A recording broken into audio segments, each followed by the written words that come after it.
Hello, friends. You ever feel invisible?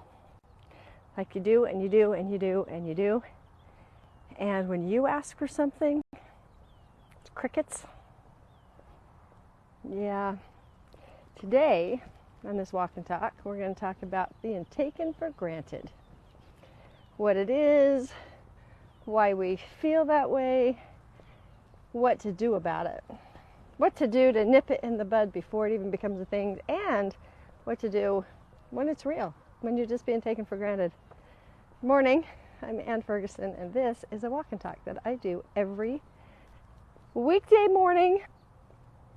It's where I just kind of explore the human condition, and specifically what we believe about ourselves, what we believe about other people, and how that affects everything in our world and our life. I try to be very inspired. Say, God, you know what? I know. I'm not cool enough to know anything. What does somebody need today? Sometimes the answer to that question comes like the night before, and I kind of ponder it all night. And other times, it just doesn't come. Today, I had nothing. Absolutely nothing.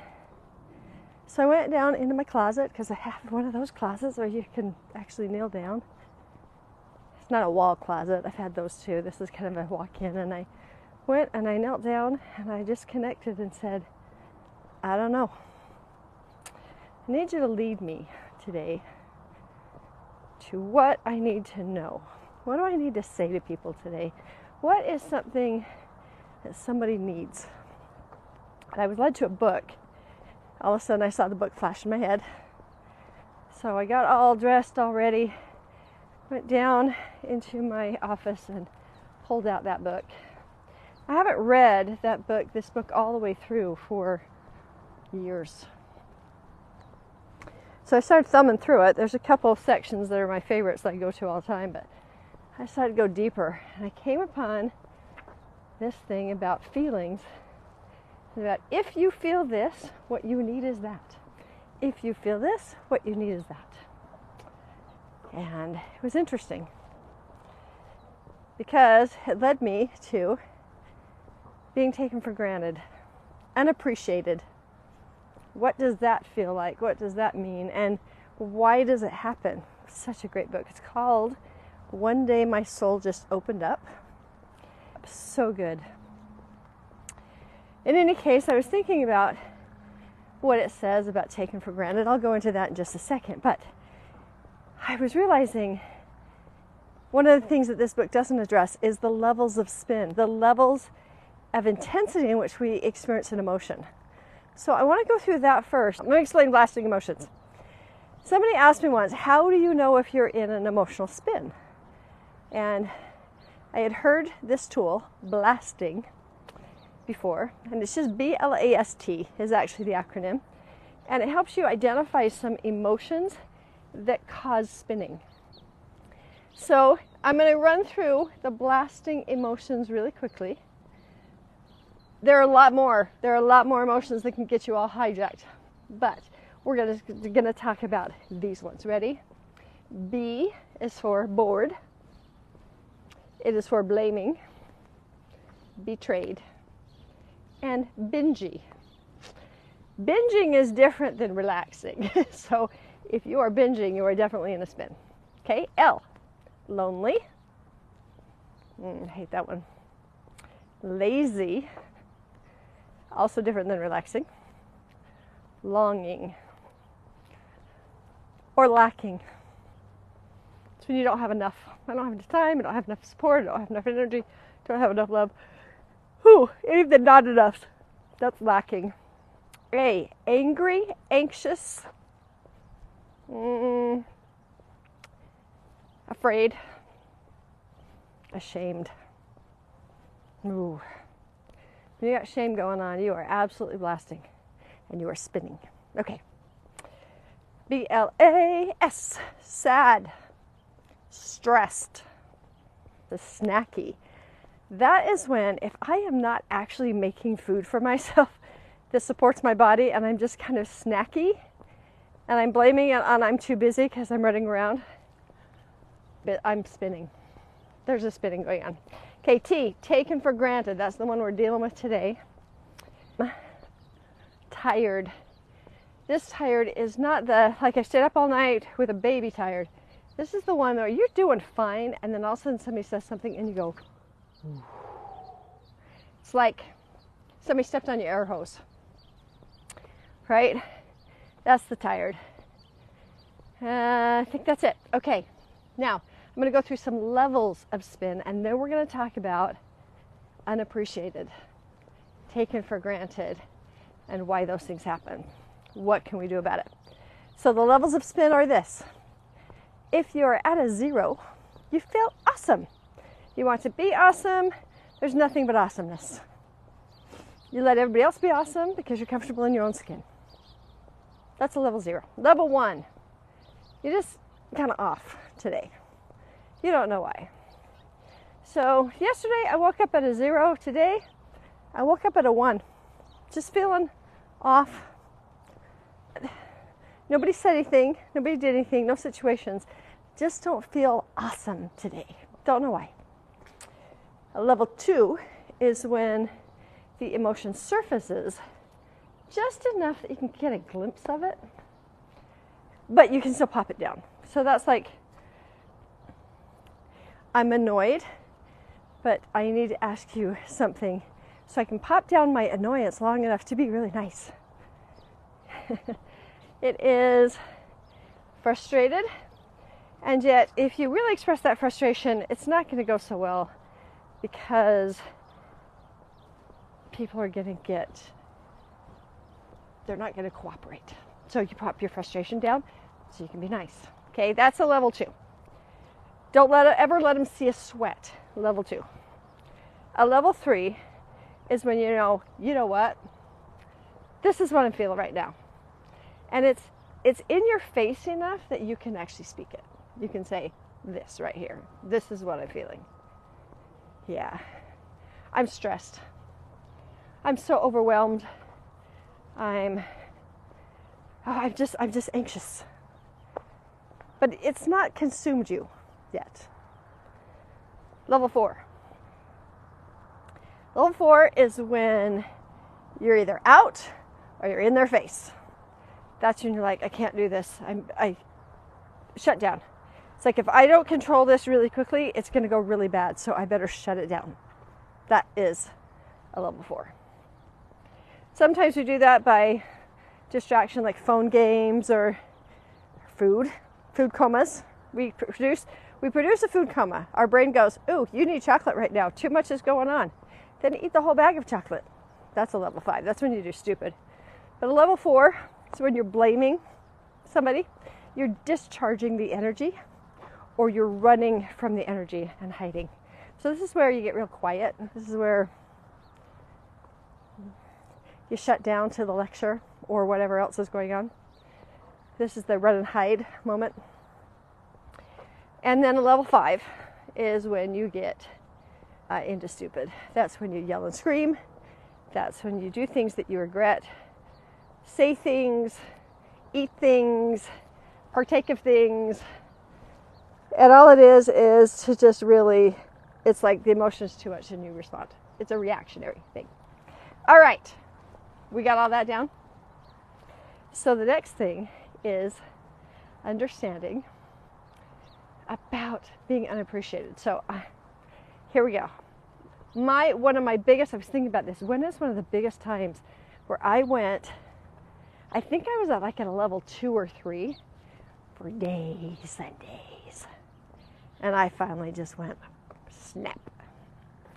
So I was pregnant, baby number 5. Ex-husband wasn't around a lot. He worked for a senator and was on Capitol Hill a lot. I think more so than he needed to be. I found that out later, that he could actually come home. Oh, but I was always told that he had to do this and had to do that. And the kids, you guys know what this is. Like, you wake up and the house looks like crap. And it's like, you just cannot take one more day of all the crap. And so you go, like you wake up at 3 and you hit the 4 or 5 before we've even had breakfast. and try to hold it down and hold it down. They're just kids. And it's like, I'm so irritated. I just need help. I'm so tired. I'm so tired. And it was a Sunday. And I got up. Nobody else was up. I couldn't sleep. And I said, I'm out. I can't do this. Nobody appreciates me. Nobody sees what I do. I ask for help all the time, and I don't get it. And they look at me like I'm an alien because I'm asking for some help. The husband doesn't actually ask the kids to support me and help me. It's like, oh, mom's just tired. She'll be okay in a little bit. That feeling, when honestly, a couple of things. Number one, I was making a human. Okay, that's hard work. Keeping 4 other humans alive, way hard work. They weren't giving anything back to me. They were too little. And if I asked them to do anything that would relieve my burden, it went in one ear and out the other. Anybody have Me Too moments right now? Anybody? I got up. I wrote a 4-page letter. I got in the car and I took off. And I just said, these things have got to be done. I'm tired. I need somebody to hear me. I was so taken for granted. So, yeah, I went to a level 4, for sure, with that, and I got alone. And you know what? It was a divine afternoon. It was so good. It was just me, all by myself, just taking care of me. They all went to church. I didn't come home for quite a bit. It's like I was screaming, somebody pay attention to all the things that I'm doing for you, right? Taking them for granted really suck. And it can be really, really real. There are other times where I have felt taken for granted when I kind of set myself up for it. So I talk about, what are you spending your heart on? Are you spending your heart on friendship through doing a lot of things for them and giving them things and spending, money and stuff to show that you're friends? And then they don't return the friendship. In other words, they don't return the deeds and they don't return the stuff. It's like, come on. Talk about that in a minute. What about affection? I mean, it's when we go, I love you so much, and we do so many things for people. All the things, in fact. And we make ourselves indispensable. Like taking on things and getting people used to a certain way that we behave and that we're going to do things for them. And just to show them that we're so valuable to them. And then we're replaceable. And they don't care that much. And they're like, yeah, that's great, whatever. And then, do we buy attention with our heart? Attention is what I was doing with my letters. I was buying attention. I was causing the drama and the chaos and making them see how wrong they were and how I needed to be supported, and drama. I had a gaslighting husband. It's kind of hard to get his attention, so I had to do some drastic measures at times. But there's other kind of drama where it's like somebody says something and you're like, I cannot believe it. Can you believe that they did this to me and she did that, she said this and I have been that? Like, and it's really not even a great big thing, but it is to you, and you just want other people to go, oh my gosh, you're such a good person. That's where all of this spending the heart is about. When you are feeling unappreciated, it's because you're seeking for others to know what a good person you are, how valuable you are to them, what a good friend you are. Anybody else do this? I absolutely did it. I don't do it the same way anymore. Absolutely 100%. I do it once in a while. It's true. I still do it. And then I feel taken for granted. Like, I did all of these things. Why can't they see? So I can feel mildly annoyed. I can feel like, oh, I'm being taken for granted right now. I can feel, I can't believe that they do this to me all the time. Or I can feel, that's it, I'm out. Okay? Those are the different levels of spin that happen. Here's the reality and the truth of this. As long as you are spending your heart on other people for the return, you're setting yourself up for being taken for granted. There's a reason why, and that's because being known, being seen for yourself, that's all got to come from inside.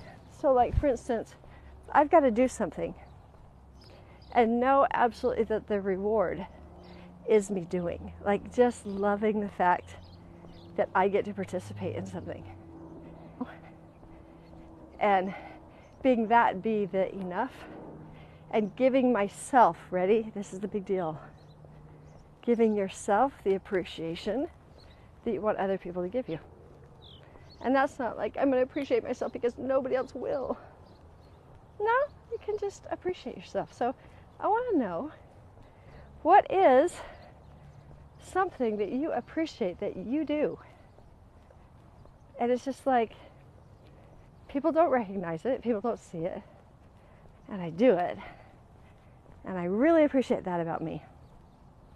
It can feel like you're bragging, like we're told not to brag. We're told not to, toot our own horn. But when you don't toot your own horn to yourself, we got a problem, Houston. That's when you're trying to get your tune. It's all, we're trying to get it to everybody else. Everybody else needs to feed you, make you feel better. If you don't know what you like, what you think, what you feel, and you're always in an attitude of looking out to find out what you're supposed to feel. So if you know what you think, and if you're making choices about what you would like without anybody else playing the game, you are not going to feel taken for granted. See, it's all about expectations. Now, that doesn't mean you go into complete distrust. Distrust is, I don't trust that anybody's going to show up for me, so I'm just going to do this alone, and we go into victim mode. Victim mode breeds more taken for granted. It's just a different form of it. But if you go, the reality is, I enjoy this. And I'm going to do this. Let's do some for instance. I'm going to do these walk and talks. I enjoy walking around this park. I do. And what I found out is that as I walk and talk and I process ideas, I do more miles.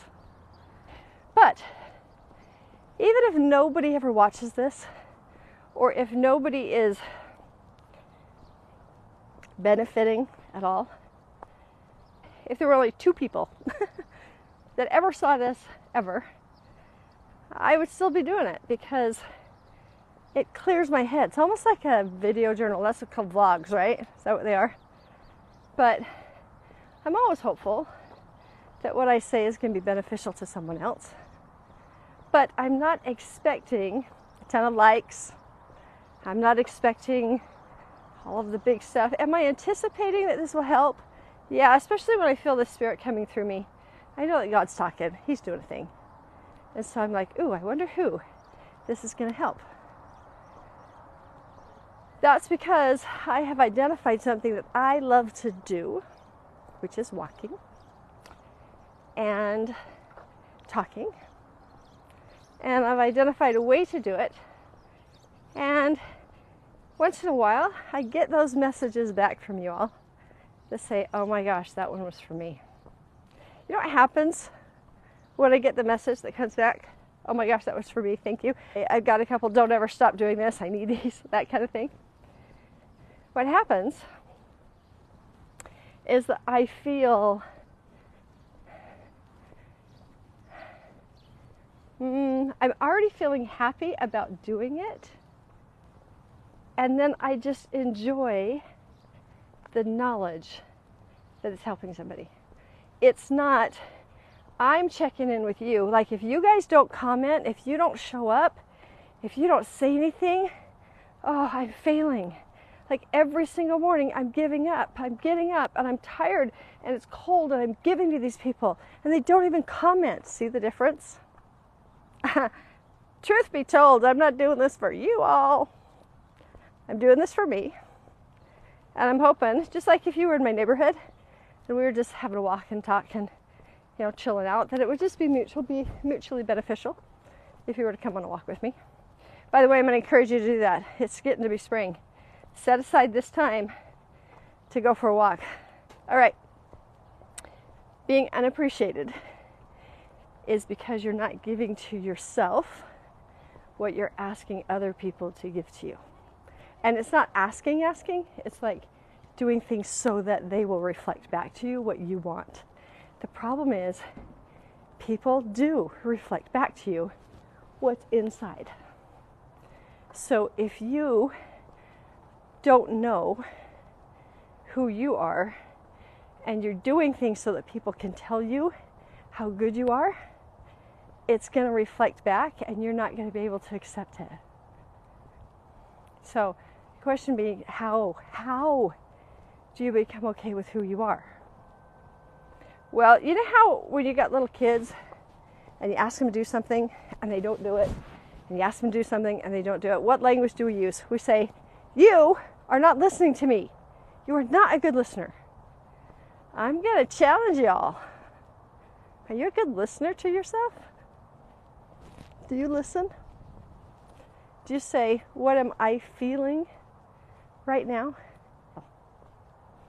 We were taught to stay at level 2. That is, keep your feelings under wrap. Don't express any real big emotion because that's what adults do. So we weren't taught. The other thing that happened is that in school, this is a big deal. In school, we were taught what to think.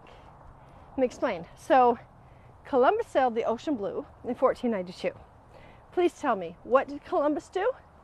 And we repeat back, he sailed the blue in 1492. You get an A. I just told you what to think, and you showed me that you know what to think. Well done. Well, guess what? Nobody can tell me what I'm feeling inside. So, what am I supposed to feel?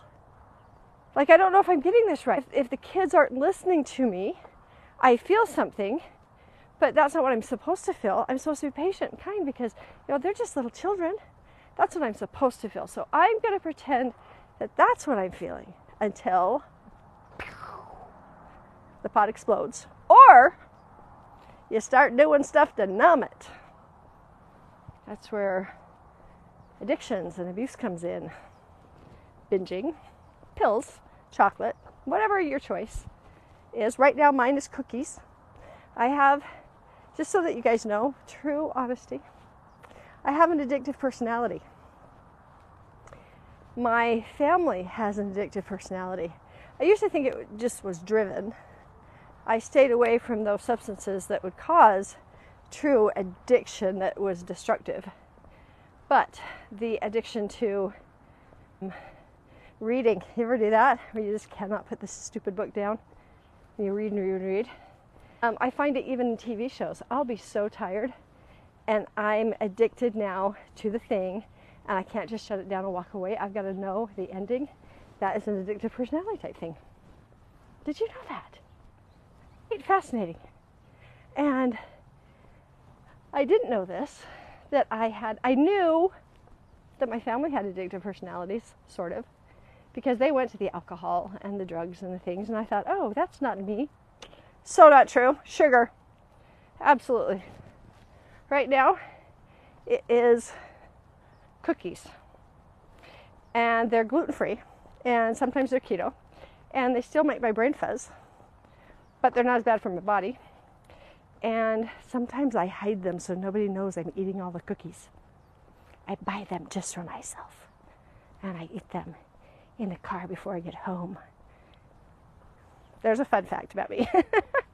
Yeah, I don't have everything under control. Addictive personality. So I can get addicted to people's appreciation and love and support as well. Yep. Try to stay out of that because I'm like, what about me do I like? Guess what? No one knows what I'm feeling. So they can't tell me what to feel. Ooh, I'm going to say that one again because I really want you guys to hear this. Ready? No one knows what I'm feeling inside me. No one gets to tell me what I should be feeling because I'm just feeling. Now, there's a little bit of truth to that, a little bit of lie to that. I can always control what I'm feeling. Not by doing the should, not by pretending. That is not it.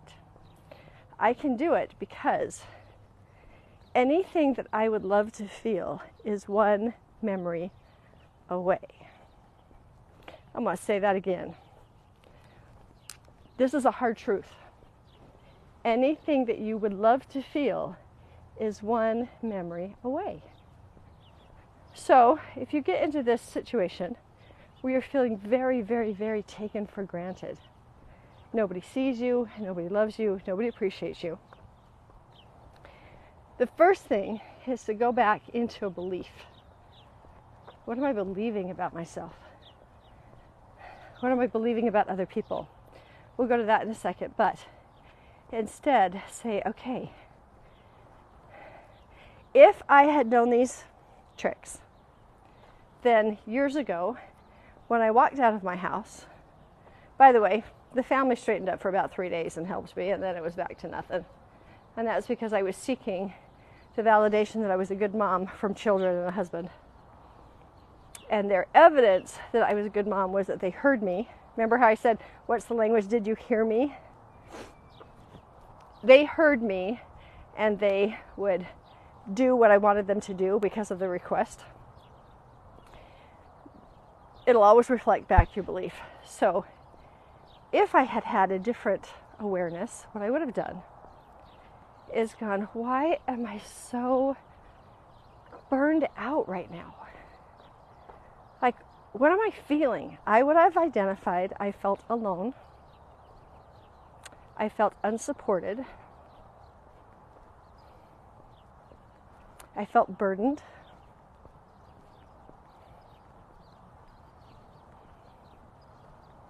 I felt unseen, unheard.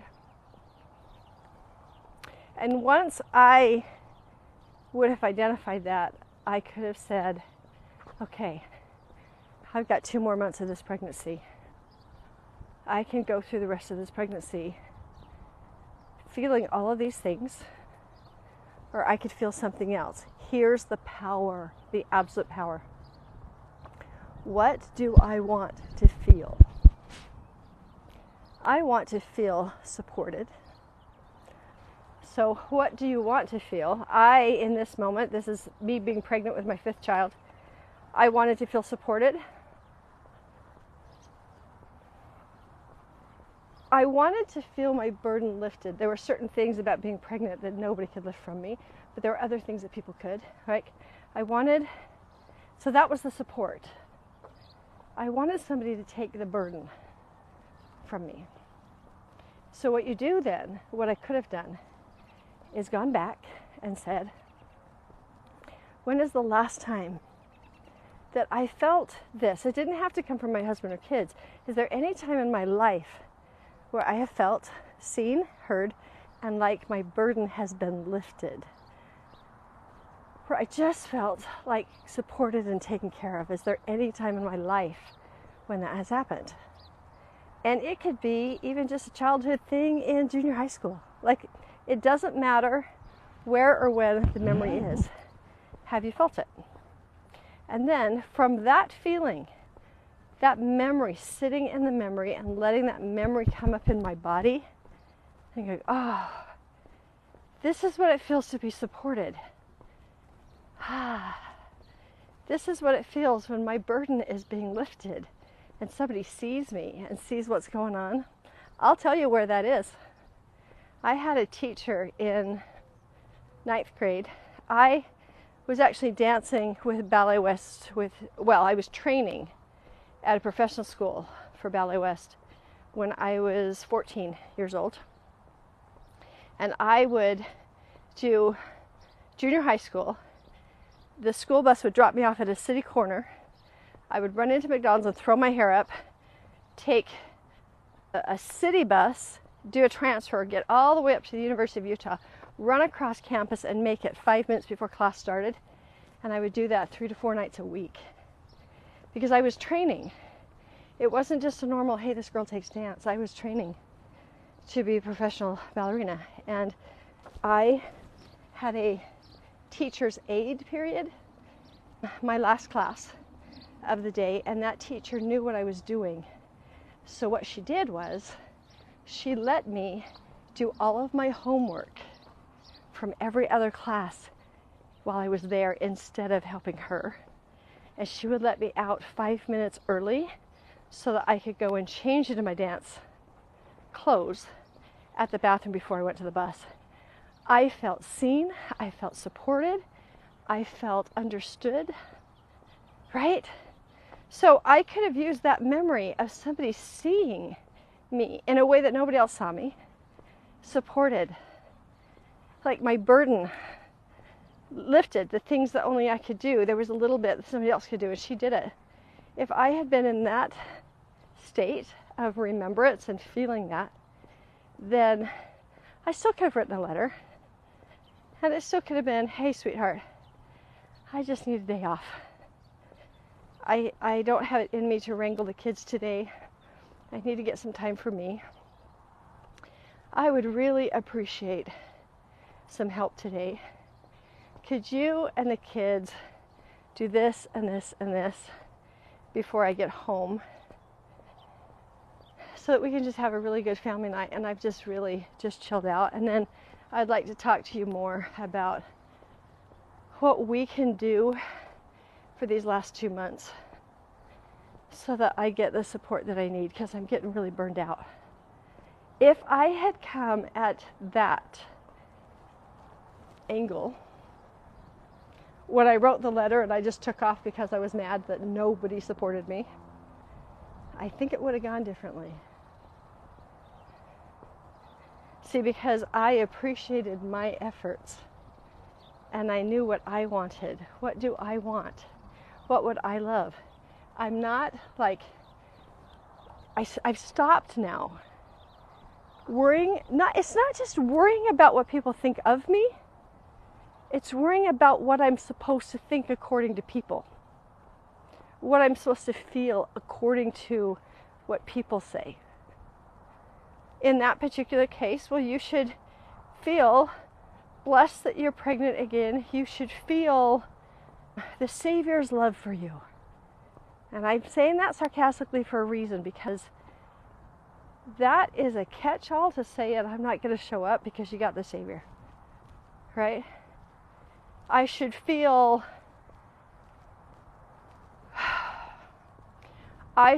guilty that I'm putting my burden on someone else. That's taken for granted.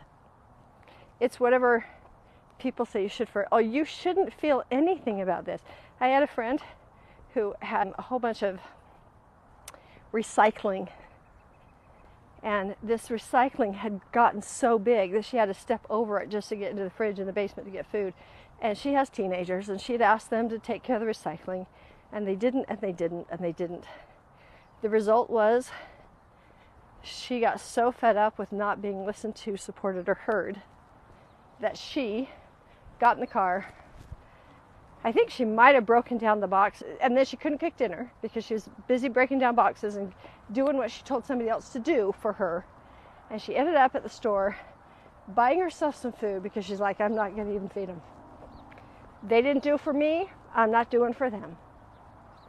What was going on is that she was annoyed with the recycling, And she wanted children to prove she was worth being helped. And so rather than going, wow, I'm really annoyed with this recycling, what am I going to do with this? Hey child, come with me. What's your favorite thing to listen to? Let's dance and listen for a minute. Let me just talk to you. We haven't spent some time together. Can you help me with this while I talk to you about your stuff? There's so many different options, but not when she wasn't valid in feeling overwhelmed or irritated. She's not supposed to be irritated, so she suspended her irritation to tell children what to do, and if they listened, that meant that she was appreciated and valued. And all had to do with this recycling, and it was an ugly cycle. I had been through that many, many, many times, using other people to validate who I am and what I'm doing. So, the cure is this. Today, taken for granted. If you are feeling taken for granted, acknowledge it and go, that's what this feels like. Totally taken for granted. People don't see me. Step 2. What would I love to feel right now? What do I need to feel?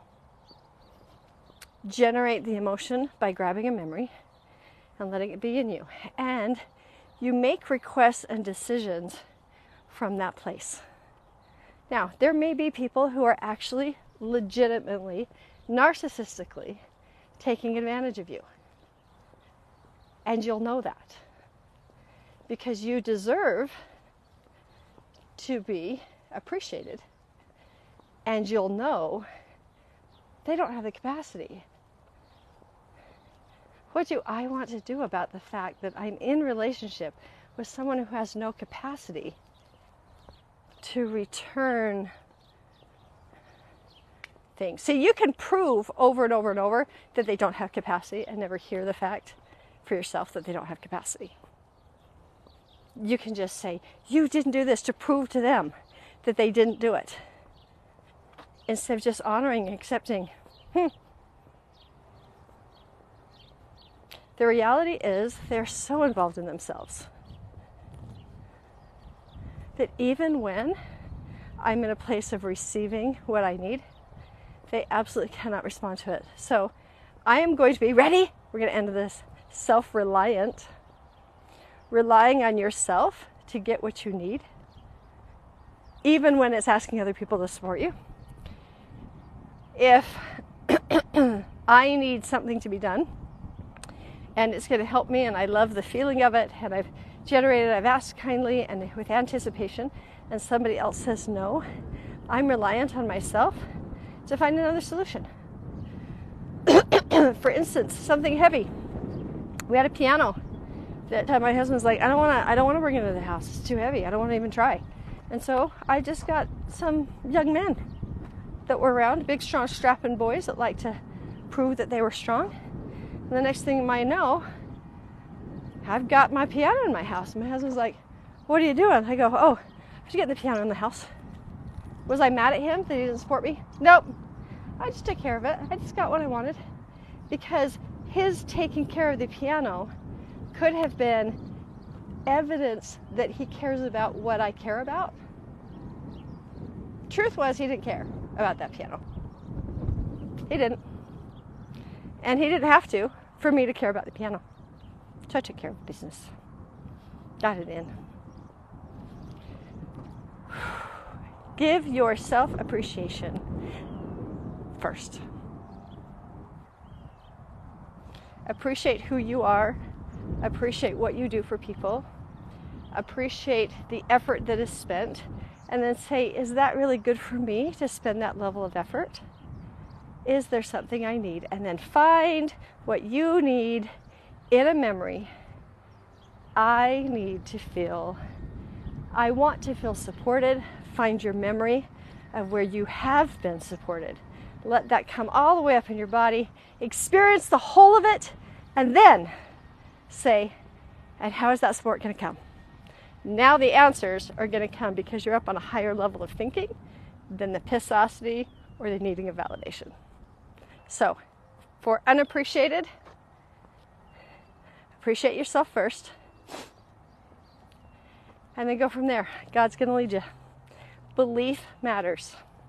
If you believe in yourself that you are doing wonderful things for people and that you are valid, whether or not they ever say that it was a good thing, taken for granted is not going to be a thing anymore. I know, because I very, very rarely feel taken for granted. And when I do, I go, oh, I was making them responsible for my heart. I see it. And I love you. And I'm not going to make you responsible for my feelings anymore. And then I'm released from it. It's pretty cool. All right. Have a super good day. If this was valuable to you, will you please do me a favor and share it? Belief matters. Okay? Keep up your belief. See ya.